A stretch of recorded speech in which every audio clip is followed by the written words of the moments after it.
किसी भी प्रकार की पब्लिक इंटरेस्ट की, दिल्ली के वेलफेयर के विकास की कोई फाइलें अगर 6 महीने, साल, 1.5 साल तक अप्रूवल के लिए सेंट्रल गवर्नमेंट ने या काम होने के लिए वो राज्य सरकार के मंत्री के या मुख्यमंत्री के पास जाए तो उनको रिव्यू करने का, अगर उनको दबाकर बैठ जाए फाइलों को और ना निकाले तो उनको रिव्यू करने का राइट नियम 19(5) के तहत ऑनरेबल लेफ्टिनेंट गवर्नर साहब को है। उसी के तहत उन्होंने कुछ दिल्ली की ऐसी फाइलें हैं जिनमें विकास के काम को रोड़ा अटकाने का ये काम करते रहे। इनका विकास विरोधी चेहरा इससे सामने आया है। पहले तो वो फाइलें क्लियर हो जाए, दिल्ली का विकास आगे बढ़ जाए, इस बात के लिए इनको एक अराजकता, मनमौजी ना करें सरकार। ये एनसीटी एक्ट जब बनाया था इसीलिए बनाया था कि दिल्ली कैपिटल है, देश की राजधानी है, कोई राज्य सरकार बनाने के बाद और वहां पर भारत की स्थिति को खराब ना करे, क्योंकि राष्ट्रीय राजधानी दिल्ली है, विदेशों की यहाँ पर एम्बेसीज भी हैं, यहाँ पर लॉ एंड ऑर्डर भी देखना पड़ेगा कि विदेशी के डेलीगेट्स और राज्यों के भी यहाँ पर भवन, मुख्यमंत्री सब आते जाते हैं। इस प्रकार से अन्य राज्यों से अलग भिन्न एक स्थिति दिल्ली की है।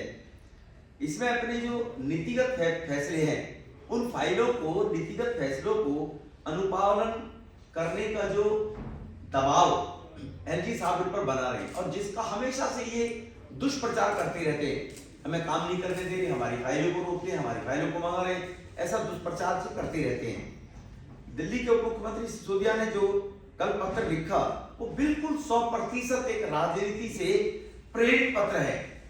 वो आपको बिल्कुल एग्जाम्पल सहित मैं आपके सामने तथ्यों के आधार पर रखूंगा, क्योंकि जैसे मैंने कहा कि 8 तारीख को दिल्ली सरकार के द्वारा अपने अधिकारों को लेकर सर्वोच्च न्यायालय के अंदर एक याचिका डाली हुई है, उसका ध्यान आकर्षित करने के लिए इन्होंने नौटंकी की है। पहले तो इस पत्र में राज्यपाल महोदय द्वारा सरकारी फाइलें मंगाने पर आपत्ति करने पर मेरा विरोध है। उप मुख्यमंत्री साहब क्यों आपत्ति कर रहे हैं जब 19(5) के तहत लेफ्टिनेंट गवर्नर साहब को बनाने का अधिकार है और उन फाइलों को क्लियर करके उनको डेवलपमेंट के लिए ऑर्डर करने का अधिकार लेफ्टिनेंट गवर्नर के साथ पास बिल्कुल क्लियर है। इसका एक एग्जांपल देता हूं। श्रीनिवासपुरी कॉलोनी है साउथ दिल्ली, मेरे संसदीय क्षेत्र के अंदर। उस कॉलोनी की रीडेवलपमेंट होनी थी, उसकी जीपीआर, जो निवासपुरी कॉलोनी है, पुनर्वास से संबंधित 2019 में यूडी मिनिस्टर हरदीप पुरी जी वहां पर शिलान्यास करके चले आए। अब वो दिल्ली सरकार से उसकी एनओसी लेनी थी पर्यावरण विभाग से। 19 से लेकर आज तक 22 आ गया है, वो फाइलें दबाए बैठे हैं केजरीवाल साहब। 22 भी खत्म हो गया, दिसंबर है, 22 भी खत्म हो गया। तो ऐसी फाइलों को जब लेफ्टिनेंट गवर्नर साहब ने चिट्ठी लिखी और चिट्ठी लिखने के बाद कहा कि ये फाइलें क्यों दबाई पड़ी हुई है, इनको क्लियर क्यों नहीं करते, तब वो फाइलें प्रारंभ होनी शुरू हुई। उस प्रकार की फाइलें हैं कि सेंट्रल गवर्नमेंट और दिल्ली के डेवलपमेंट को रोकने का काम ये एक एग्जांपल है।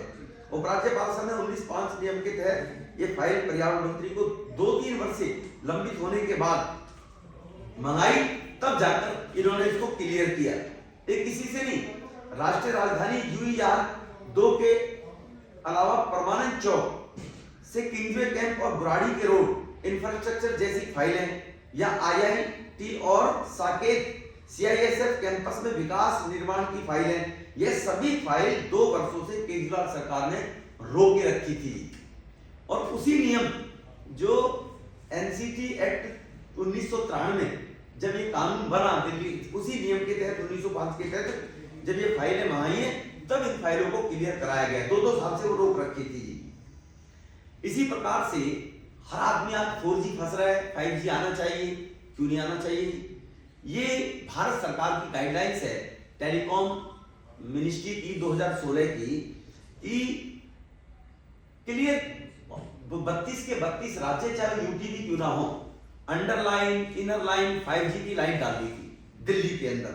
उसको रोल आउट से संबंधित प्रावधानों को देश के सभी राज्यों ने क्लियरिटी दे दी, लेकिन दिल्ली में केजरीवाल साहब उस 5G की फाइल को रोके पड़े हुए थे कि वो लाइन अगर देश की राजधानी है, यहाँ पर सभी राज्यों से भी कनेक्शन होना है और टेलीकॉम मिनिस्ट्री के द्वारा केंद्र के बनाए कानून के दायरे में भी उस फाइल को भी रोके पड़े थे मनीष सिसोदिया साहब।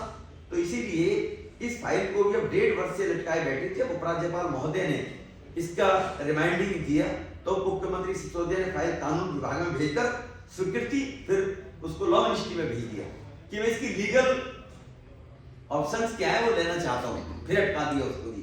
तो इस प्रकार की फाइलों को अंततः राज्यपाल महोदय को सभी विभागों में समन्वय बनाकर 5G फाइल को भी खुद ही स्वीकृत करना पड़ा।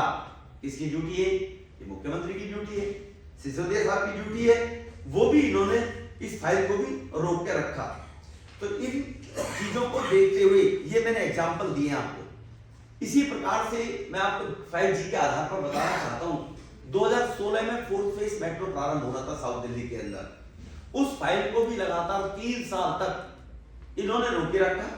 अगर ये प्रोविजन 19/5 नहीं होता नियम, तो वो 4th फेज की मेट्रो जो तुगलकाबाद से एरो सिटी चल रही है, वो भी हरदीप पुरी जी को तो ये चिट्ठी लिखनी पड़ी कि तुम्हारा पैसा जो शेयर का 50% अगर नहीं दोगे केंद्र खुद भी देगा, दिल्ली को चौक नहीं बनने देगा, दिल्ली के लोगों को परेशान होने नहीं देगा। बस आपने 10,000 लानी थी, आप लाए नहीं, कम हो गई और मेट्रो की परमिशन नहीं दे रहे।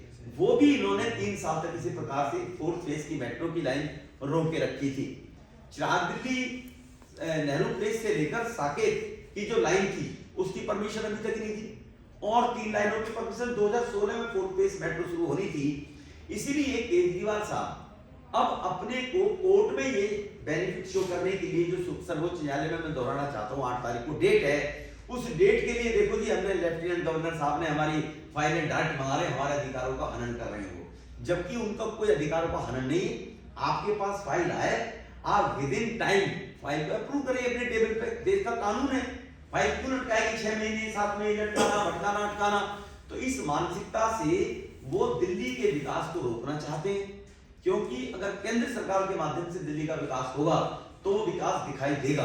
क्योंकि केजरीवाल साहब से पूछना चाहता हूं, आप टेंशन ले रहे हैं कि एलजी साहब अगर अप्रूवल दे रहे तो दिल्ली का विकास हो रहा है, तुम्हारा क्या बिगड़ रहा है उसमें जी? एलजी साहब विकास की तो फाइल कर रहे हैं, लेकिन उनको चाहिए कि और हमारी सैलरी कितनी बढ़ जाए, हमारी और फैसिलिटी वीआईपी गाड़ी हमें कितनी बढ़िया बढ़िया मिल जाए, हमारी कोठी कितनी बदला केजरीवाल साहब का, और डबल बराबर वाला प्लॉट भी एक्वायर करने के बाद जजों के फ्लैट खाली कराकर और अब वो 4 एकड़ में फार्म हाउस बन रहा है केजरीवाल साहब का मकान। ये फाइलें तो केजरीवाल साहब निकालते हैं, लेकिन 500 आपने स्कूल बनाने की बात कही थी, ये तो किसी ने रोका नहीं, अभी तक क्यों नहीं बने? आपने नल से जल देने की बात कही थी, कहाँ है नल से जल आपका? आपने 20 कॉलेज खोलने की बात कही थी, अभी तक क्यों नहीं 20 कॉलेज खोले आपने? आपने पूरी दिल्ली में फ्री वाईफाई युवाओं को बोला था, फ्री वाईफाई देने की बात कर रहे हो और 5G की फाइल रोक रहे हो आप कि फास्ट इंटरनेट अगर मिल जाए लोगों को बिजनेस काम करने के लिए या बच्चों को पढ़ाई में। 2 लाख आपने पब्लिक टॉयलेट बनाने थे, गिनवाइए कहां 20,000 बनाए आपने दिल्ली के अंदर। 8 लाख लोगों को आपने परमानेंट रोजगार देना था, सबको परमानेंट करूंगा केजरीवाल साहब। आपने जल लोकपाल आने की बात कही थी, मैं जल लोकपाल लेकर आऊंगा। इनमें तो ना लेफ्टिनेंट गवर्नर साहब का इंटरफेरेंस है, ना केंद्र सरकार का इंटरफेरेंस है। आपने 30,000 नए बेड मैं अस्पतालों में बनाऊंगा, आज भी 13,000 बेड है केवल दिल्ली के अस्पतालों में, आपने कहा 30,000 नहीं बनाऊंगा। तो इस प्रकार के जो आपके डेवलपमेंट थे उनकी तरफ ध्यान ना देकर उनसे डाइवर्ट करके, और 8 जनवरी को अदालत में कहीं ना कहीं हमारी बात और ये मुद्दा बने, चर्चा का विषय बने, इस प्रकार की नौटंकी की है। ये आज आपके सामने हम इनकी स्थिति रखना चाहते हैं कि दिल्ली को लोग कैसे बर्बाद करना चाहते हैं। वो तो IRS बताते थे अपना आपको, केजरीवाल साहब कमिश्नर थे, इनकम टैक्स थे, लेकिन कहते थे मैं इनकम टैक्स कमिश्नर रहा हूं। तो कानून पढ़ ले केजरीवाल साहब कि ये नियम 19(5) क्या कहता है कि किसी भी फाइल को कोई भी दिल्ली के इंप्रूवमेंट के लिए, इंफ्रास्ट्रक्चर के लिए, डेवलपमेंट के लिए अगर आएगी और वो रोक कर रखी जाएगी तो लेफ्टिनेंट गवर्नर साहब को उसको रिव्यू करने का पूरा राइट है, मंगाने का फाइल को। अब फाइल को जब अफसर से मंगाते हैं तो इनको अप्रूव करनी पड़ती है। जैसे कानून है ना, राज्यसभा लोकसभा में बिल पास होगा, राज्यसभा में जाएगा, राज्यसभा उसको नहीं करेगा तो वापस लोकसभा में आएगा, फिर वो राष्ट्रपति। ये अनेकों प्रकार के हमारे प्रावधान है। तो वर्बली से कोई किसी को कुछ भी बोले जाए उसका कहने का क्या है?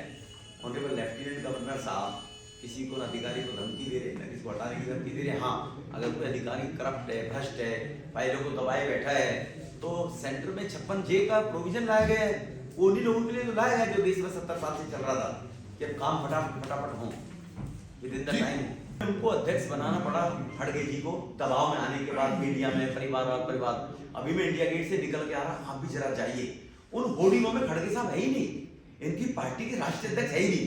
इसी से पता लग जाएगा कि उनका क्या भारत जोड़ो और क्या देश जोड़ो का नारा है, वो उसी से पता लग। खड़गे साहब है ही नहीं, बहुत होर्डिंगों में खड़गे साहब नहीं है, राष्ट्रीय अध्यक्ष नहीं है। तरुण जी, इसमें सिर्फ जो आपने चिट्ठी पढ़ी होगी, इसमें कहीं जिक्र नहीं है कि मेरे अफसर को किया जाए, मैं दोबारा चेक कर रहा था, कहीं जिक्र नहीं है। तो जो कहते हैं और जो लिखते हैं उसमें फर्क होता है, ये देखिए। अपना रोल अदा कर सकती है, लोकतंत्र का 5वां स्तंभ है, मीडिया को ऐसे लोगों को एक्सपोज करना चाहिए। धन्यवाद। बहुत धन्यवाद, thank you very much sir, आपने इस तरह की बातें यहाँ कही, थैंक यू वेरी मच।